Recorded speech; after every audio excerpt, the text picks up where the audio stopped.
All right, fucking finally, Anderson Cooper. Before we begin with tonight's broadcast, I want to say something about what we witnessed at last night's town hall. Many of you Bitch. have expressed deep anger and disappointment. Many of you are upset that someone who attempted to destroy our democracy was invited to sit on a stage in front of a crowd of Republican voters to answer questions and predictably continued to spew lie after lie after lie. And I get it. It was disturbing. It was disturbing to see and hear that person refer to a black law enforcement officer as a thug, an adjective he used many times to describe black men, and called Caitlin Collins, the moderator, nasty, which is what he calls any woman who stands up to him. It was disturbing to hear him speak so highly of QAnon conspirators and insurrectionists who assaulted police officers in our democracy on January 6th. And it was awful to hear him spread ridiculous lies about the election. And it was certainly disturbing to hear that audience, young and old, our fellow citizens, people who love their kids and go to church, laugh and applaud his lies and his continued defamation of a woman who, according to a jury of his peers, he's sexually abused and defamed. As good a job as Caitlin Collins did trying to fact check him, it is impossible to fact check fully because he lies so shamelessly. Now, many of you think CNN shouldn't have given him any platform to speak, and I understand the anger about that, giving him the audience, the time, I get that. But this is what I also get. The man you were so disturbed to see and hear from last night, that man is the front runner for the Republican nomination for president. Bro, there's a difference between Trump being platformed, right? When he's like literally the president and doing shit and then you're covering it, versus giving Trump an hour with his own crowd, okay, so he can do what he does best, okay? I'm sorry, you did it for the ratings. You love Donald Trump. I love Donald Trump too, okay, for different reasons than you do. I just think he's great content, okay? I am personally entertained by how much of a psycho he is.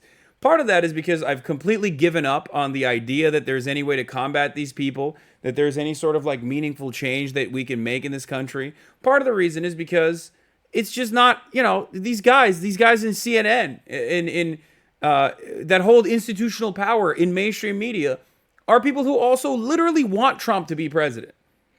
Okay? You love him for the same reason. Well, there's a difference. I don't want Donald Trump to be president, but if he's going to be president, at least let's have some fun times. You know what I mean? These guys actually do have some power to stop that. If I'm at CNN, I'm not putting him on there. Okay? If I'm a Democratic Party loving, individual, I'm not putting Donald Trump up there on that fucking podium in front of his goddamn fucking fans, dude. That's crazy.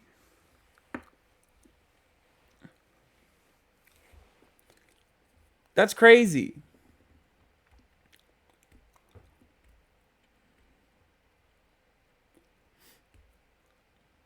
There's a difference between he's the front runner for the GOP. I know, but the fucking primaries haven't even started, dog. What are you talking about? You held a single person town hall for Donald Trump. Like, you don't need to do that. You want to hold a debate? I mean, Trump will... There's going to be debates. You know what I mean? It's impossible for there not to be debates. But, like, that's entirely different than, like, having a fucking primary where you give him airtime with exclusive content that you were copy striking other people for watching, by the way. Like, it's ridiculous. Didn't Fox do that with Bernie Sanders? Yeah, and it was awesome. You want to know why? Because I like Bernie Sanders. And I think Bernie Sanders has a lot to say that the Fox News audience should hear from. That is precisely the reason why I don't like when CNN does this.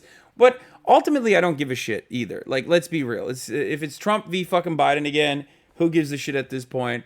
It's like, it's completely out of my hands. There's nothing I can say or do. It's just really funny to watch all of these media figures, though, like, take this role where they're like, well, we're serious about this. You have to hear things that are disappointing and maddening at times because this man is the president, and he's going to be the president again, by the way, because I'm doing everything in my power to make that happen. Like...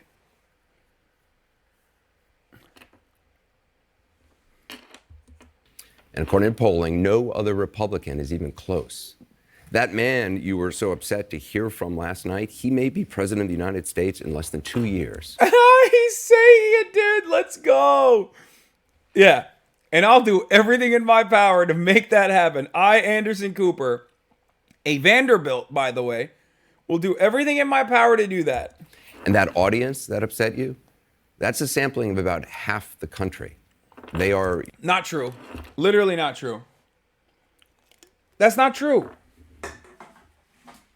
Why are they going? This is so 2016. It's awesome. Oh my God. Oh my God. Oh my God. That's so fire. Oh my God. This is literally like, hold up, we have to let them cook argument that we've heard so many times. It's so funny. Dude, they're gonna have Nazis on again, I think. Everything old becomes new once again. At the top of the hour, there's a 3-minute ad break. You see it, you hear it, you forget about it.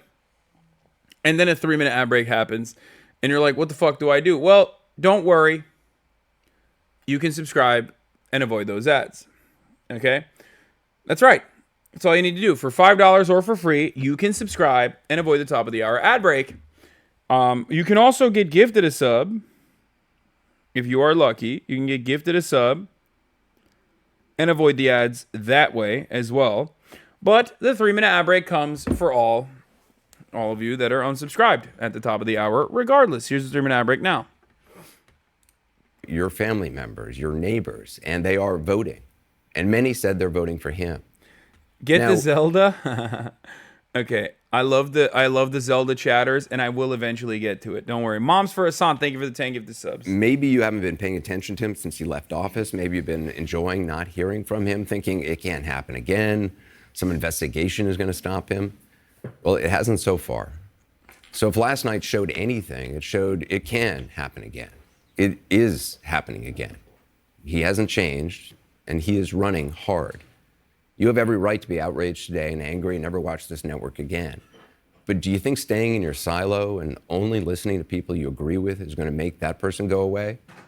If we all only listen to those we agree with, it may actually do the opposite. If lies are allowed to go unchecked, as imperfect as our ability to check them is on a stage in real time, those lies continue and those lies spread.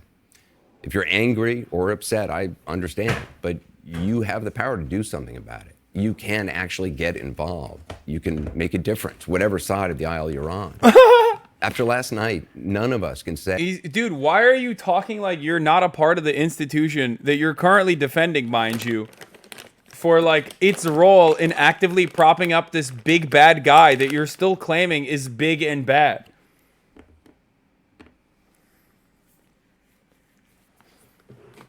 What is happening?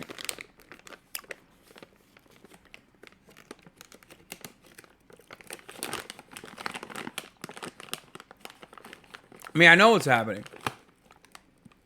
More up dog. Thank you for the 5. Get the subs.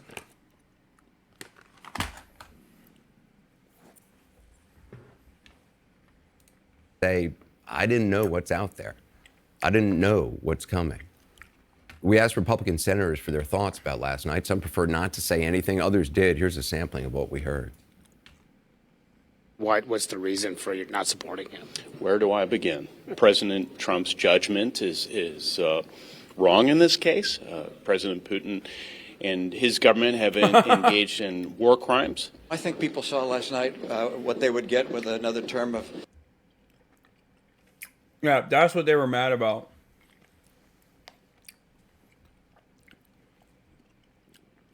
Trump's takes on Putin.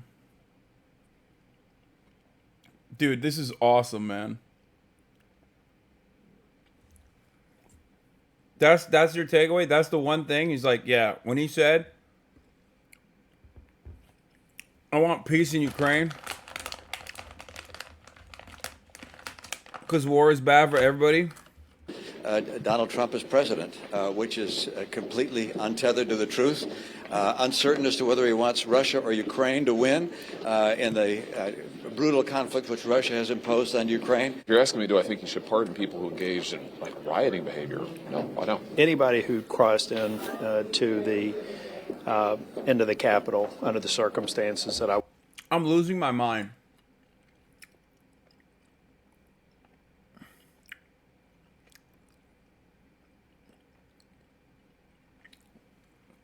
This is 2016. prominent Republicans coming out in the primaries and speaking out against Donald Trump, saying he's like bad. The new CEO. Last night, there were speculations and it quickly leaked. I feel like that this capitalist profit seeking has basically kicked our content cycle into overdrive. Where like back in the day, trend cycles and news cycles would take like a decade to come back around. Now we're burning through it. It's every 4 years. The time loop is like whittled away until it was every fucking 4 years where you see the same shit.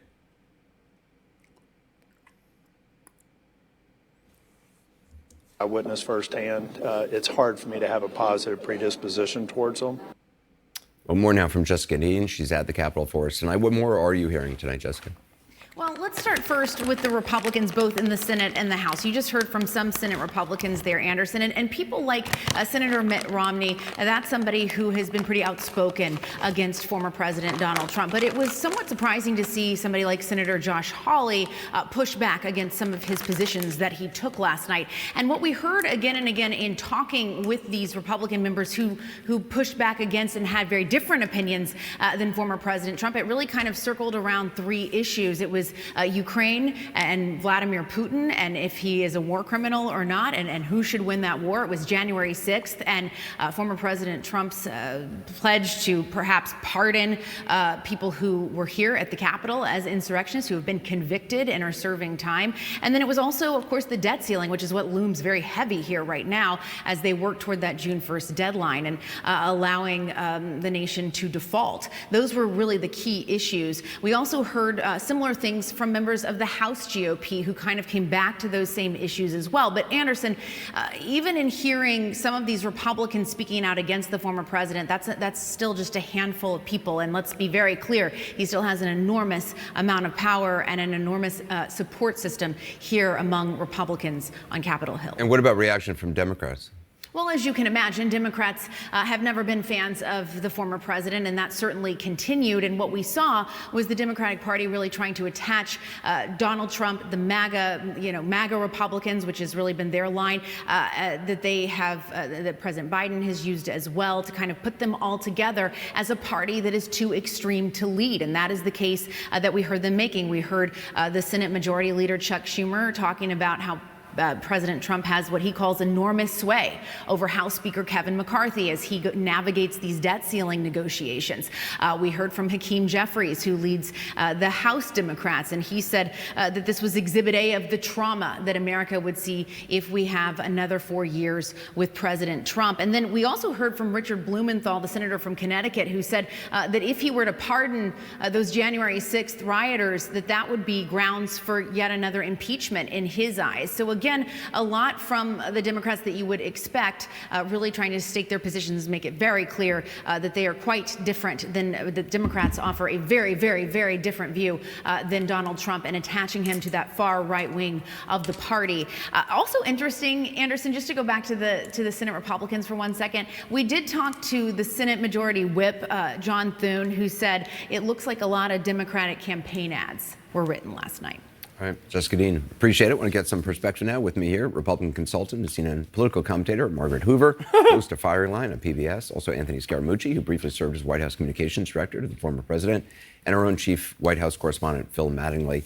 Anthony, do you think anything has happened in the past 24 hours that have changed the dynamics for this GOP primary race? Not yet, but I think you guys are bringing up something that could change it, and that is an onslaught of senators and House of Representatives, congressional leaders going against the president. I think that would be a snowball. Dude, this analysis is so bad, dude. This is awesome.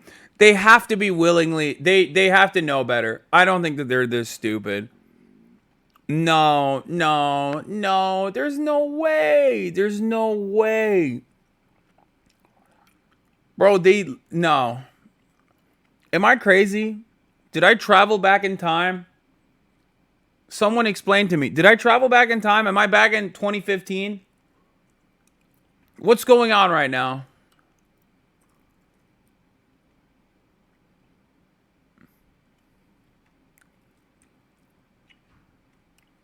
Guys, I'm from the future.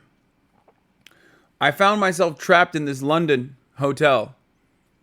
But I'm actually supposed to be living in California, Los Angeles in 2023. And let me tell you something. What these panelists are saying right now is crazy. I've heard these before. I heard them say it in 2015, which is now, right now. You're hearing them, right? I heard them again in 2020. It's bullshit, guys. Donald Trump wins, okay? And CNN helps a lot. The Clinton campaign, with what we later found out called the Pied Piper strategy, wanted the media to cover Donald Trump a lot in the primaries because they thought he was the easy to beat candidate. She was wrong. She was wrong, guys. She lost.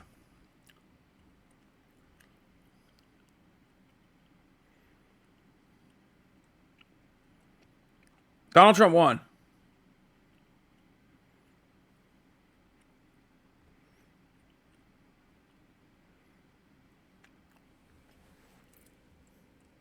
Rolling in a direction that he actually couldn't stop. And so they're still fearing him because he's a big bully, and their political consultants are telling him, don't say anything about him or don't make a comment. But if they start to stand up to him the way Mitt Romney did, and you saw a glimmer of that with Senator Hawley, you will blunt him, you will slow him down. And remember, when the witch in The Wizard of Oz, the water accidentally spilled on the witch and she started melting, the soldiers turned to Dorothy and said, hey, geez, I'm sorry that we did this. And I think we're getting to that point right now where the water has to hit Trump and he has to start melting, and they have to show some bravery and courage. Yeah. There's a lot of munchkins on Capitol Hill, though. I mean, are they really ready to stand More out? in the House of Representatives than the Senate, I would say. I mean, this is also about our electoral incentives and, what it takes to have political courage. I'm going to moral kiss myself. Courage, right? There are U.S. senators who have recently been elected who who absolutely agree with everything Senator Tillis just said, by the way, just reelected, and didn't really mince words there in suggesting that he didn't really support returning an insurrectionist to the White House. So I think you're right, Anthony. This is the moment where Republicans and elder statesmen and women of the Republican Party have to self-police. We haven't done it for 6 years, and we have to start now, and it's going to be behind closed doors, and it's going to be open in public, but it has to be Republican on Republican, because the problem with Donald Trump's inertia right now is that he's seen as a victim by the media, the Democrats, the other people, and that's emboldening him. But if this is a Republican what are on you Republican saying? What are you saying? affront Dude, this is to so Donald dumb. Trump, then you got a chance at building a wedge and actually building momentum for someone else. Phil, what are you hearing from the Biden White House? Because last night we were hearing, there are all these attack ads that were written last night because of so many lies were being told.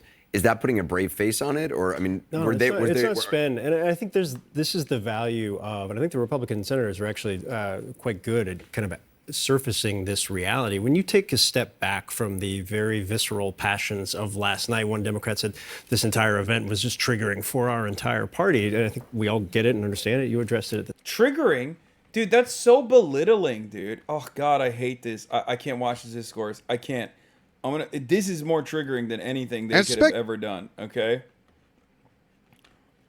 All right, let's skip the Disney thing and let's look at the YouTuber Welcome drama. to the I can't. No, they're saying triggering is a way to basically deflect away genuine criticism that their base of support has. Okay, that's why they're using the term triggering, because they're like, oh, these guys are just triggered by Donald Trump. No, they had valid criticisms over their own media because they're frustrated that the media channel that they consume is doing the same things that they did in fucking 2016 and 2015 that led to Donald Trump becoming president. You're giving him airtime for no fucking reason. They're just immediately dismissing that by being like, oh, these liberals are getting triggered. Like, you're a fucking asshole, dude. I mean, Jesus Christ. It's not like your fan base is emotionally upset about this. I think they have some valid criticisms. I don't even give a shit